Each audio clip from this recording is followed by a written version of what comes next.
जनपद देवरिया के कांग्रेस अध्यक्ष रामजी गिरी के घर पर पुलिस ने किया हाउस अरेस्ट। लखनऊ विधानसभा घेराव। कार्यक्रम में जाने से रोकने के लिए हर प्रयास करेगी पुलिस। जनपद देवरिया के मईल थाना क्षेत्र के चक्रा गोसाई चौकी प्रभारी सुमित कांत दर्जनों पुलिस सुरक्षा कर्मी के साथ 17 दिसंबर को प्रातः 5 बजे से ही रामजी गिरी के निजी आवास पर पहुंचकर हाउस अरेस्ट कर लिया। 18 दिसंबर को लखनऊ विधानसभा के घेराव में सम्मिलित न हो पाए स्थानीय पुलिस ने उच्च अधिकारियों के आदेश का किया पालन। देवरिया से शिवप्रताप कुशवाहा की रिपोर्ट। सर, आज सुबह में आपको हाउस अरेस्ट किया गया, क्या कहेंगे इसमें?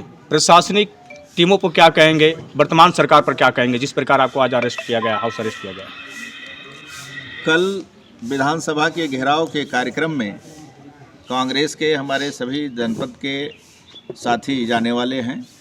आज जाना था, जा भी रहे हैं। उसी के सिलसिले में जो हमारे कांग्रेस के वरिष्ठ नेता लोग हैं, या मैं खुद हूँ एक कांग्रेस का पदाधिकारी हूँ, जनपद का निवर्तमान अध्यक्ष हूँ, हम सबको प्रशासन ने हाउस अरेस्ट किया है कि हम लोग वहाँ पर जाकर के कार्यक्रम में शरीक न हो पाएँ। तो इस तरह की जो दमनकारी जो प्रशासन का जो निर्णय है, उस निर्णय के खिलाफ हम लोग आवाज़ उठाते रहेंगे। और कांग्रेस पार्टी ऐसे बहुत सारे समस्याओं को झेल चुकी है। देश की आज़ादी के लड़ाई के इतिहास को आप जब देखेंगे तो कांग्रेस के सारे कार्यकर्ता और नेता अपनी कुर्बानी देने के बाद इस देश को आज़ाद कराया। आज़ाद भारत के बाद जब उसकी तस्वीर आप देखेंगे विकास के लिए, तरक्की के लिए, तो बहुत सारे लोगों ने अपना बलिदान दे करके इस देश की स्वतंत्रता को अक्षुण्ण रखने के लिए अपनी कुर्बानी दिया। तो इन सब चीज़ों के लिए अगर हमारे नेताओं ने काम किया है तो हमको उनके पद चिन्ह पर चल करके कांग्रेस के एक एक कार्यकर्ता और नेता हम सब पार्टी के साथ हैं।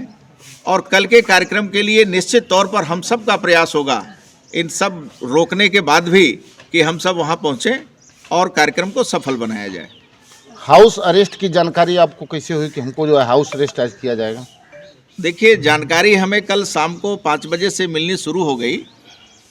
पुलिस विभाग के एक वरिष्ठ अधिकारी ने हमसे बात करके उन्होंने बताया, लेकिन आज सुबह से हमारे स्थानीय पुलिस के लोगों का जब आना जाना हुआ तो मुझे लगा कि जो कल वार्ता हो रही थी उसमें सच्चाई है।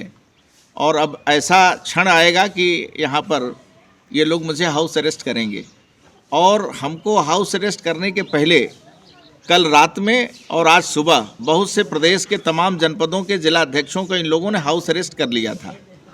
उसी के क्रम में यहाँ भी इन लोगों ने करीब मान के चलिए कि 10-10 बजे के करीब हाउस अरेस्ट किया इन लोगों ने। अरेस्ट का कोई निर्देश पत्र आपको दिखलाया इन लोगों ने? नहीं, कोई निर्देश पत्र नहीं है। ये शासन का अपना गोपनीय निर्देश है। वो पुलिस के जो जनपद के अधिकारी हैं उनके पास है, या फिर इनके थाने पर है, या फिर जो यहाँ पर बैठे लोग हैं इनको होगा। बाकी हमें कोई इस तरह का लिखित कोई आदेश नहीं इस तरह से है। बस ये ज़रूर है कि हमें रोका गया कि आपको लखनऊ नहीं जाना है। सर, तो इसको तो इलीगल माना जाएगा सर जी ना? इलीगल तो पूरी हमारी व्यवस्था ही चल रही है जी। इस देश में, इस प्रदेश में लोकतंत्र में हर व्यक्ति को अधिकार है अपनी बात को कहने का। हमारे भारत के संविधान में हमें वाक और अभिव्यक्ति की स्वतंत्रता है व्यक्त करने के लिए अपनी बातों को, और उस सब को रोका जा रहा है। आप कोई बात न कह पावें, स्वच्छ लोकतंत्र की जो मर्यादा है उसको भंग किया जा रहा है। भाई, लोकतंत्र में यही है कि हम अगर अपोजिशन में हैं तो हम जनता की आवाज़ को उठाएंगे, हम सड़क पे उठाएंगे, सदन में उठाएंगे। 2 प्लेटफार्म हमारे पास है। आप दोनों प्लेटफार्म में कहीं नहीं उठाने देते हैं। हम सदन में उठाते हैं तो आप माइक बंद करा देंगे।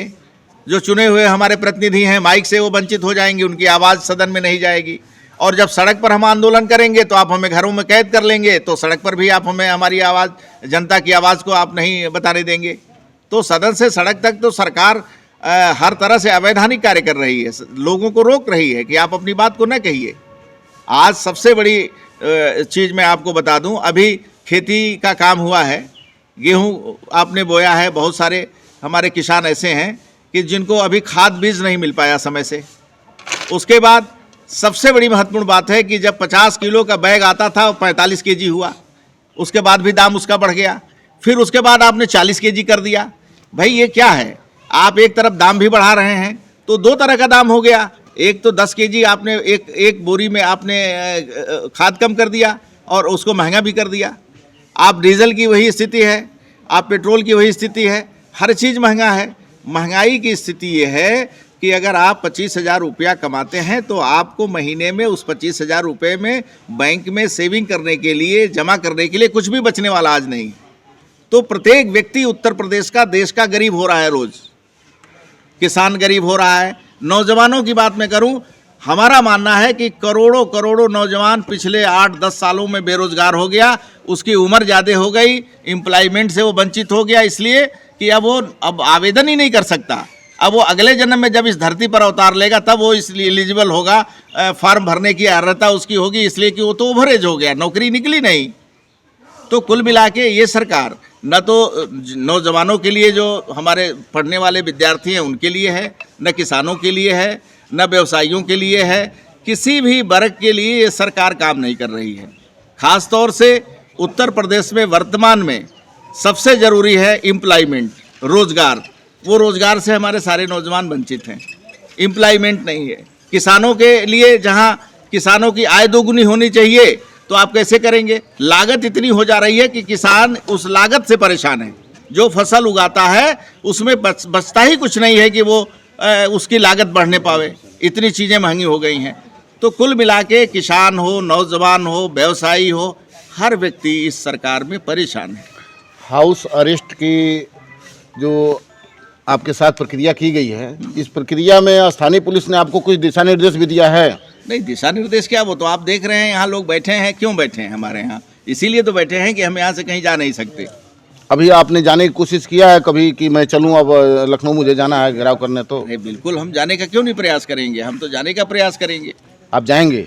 बिल्कुल जाने का प्रयास करेंगे, लेकिन अब कितना उसमें हम सफल होते हैं वो तो बात का विषय है।